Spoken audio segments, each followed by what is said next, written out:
I turned my Galaxy S26 Ultra into a full PC setup, but this time I don't stop at SamsungDeX.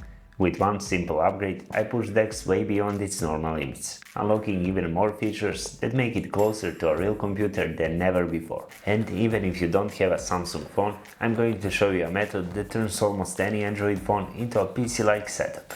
Plus, I'll reveal the best DeX settings and apps that completely change how you use your phone as a desktop. Alright, so before we can do anything, we need to connect the phone to a monitor. The simplest way is just a USB-C to HDMI cable, but I'm using something way more powerful for this setup. The Acasis 10-in-1 USB-C hub with SSD enclosure. This basically turns the phone into a full desktop setup. On the back, we get an HDMI port that supports up to 4K at 60Hz, so everything looks super sharp on a monitor. It also comes with a USB-C to USB-C cable, so connecting it to a phone is really simple. And here is where it gets interesting. We get two USB-A ports, so I can plug in a mouse and keyboard at the same time. There is also a USB-C 3.1 port, which I can use for charging or connecting devices like a smartwatch or tablet. Plus a 3.5mm audio jack for headphones or a microphone. SD and microSD slots, which makes transferring files from my camera super fast. And even a silicone case in the box, which makes it really travel-friendly. I'll leave the link in the description if you want to check it out.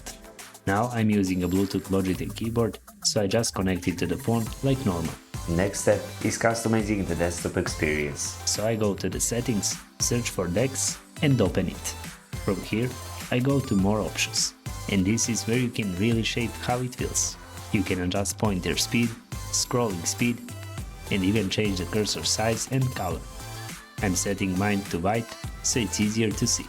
And one of the best parts, you can actually assign mouse buttons to shortcuts.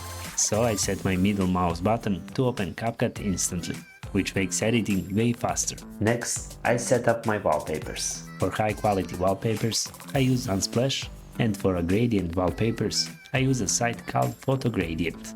You can import any photo with colors you like, and it automatically generates a color palette for your wallpaper, which you can then adjust however you want. Now, here is where things get really powerful. Since I installed a 1TB SSD into the Acasis hub, I now have full access to my files directly on my phone. So I can open projects instantly, and when I plug in an SD card, I can transfer footage straight from my camera. It basically turns this into a portable editing workstation. For editing, apps like CapCut and Filmora work surprisingly well in DeX mode. They both adapt to the desktop layout, so editing 4K videos feel almost like using a PC. And I can go straight from editing to posting on TikTok, Instagram or YouTube. And it's not just editing.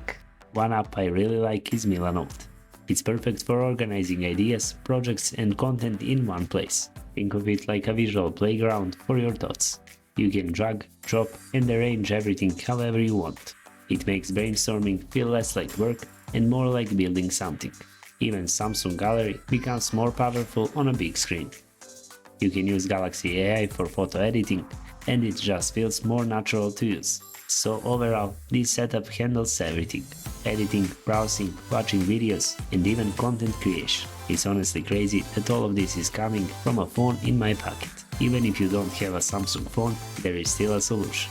Android 16 is bringing a new desktop mode that works similarly when connected to a monitor. I haven't tested it myself yet, but there are already a lot of videos showing how it works, so you can try it and tell me what you think in the comments. Big thanks to Acasis for sending this hub. It made this whole setup much more powerful and easy to use. I'll leave the link in the description if you want to check it out. Thanks for watching, and I'll see you in the next one.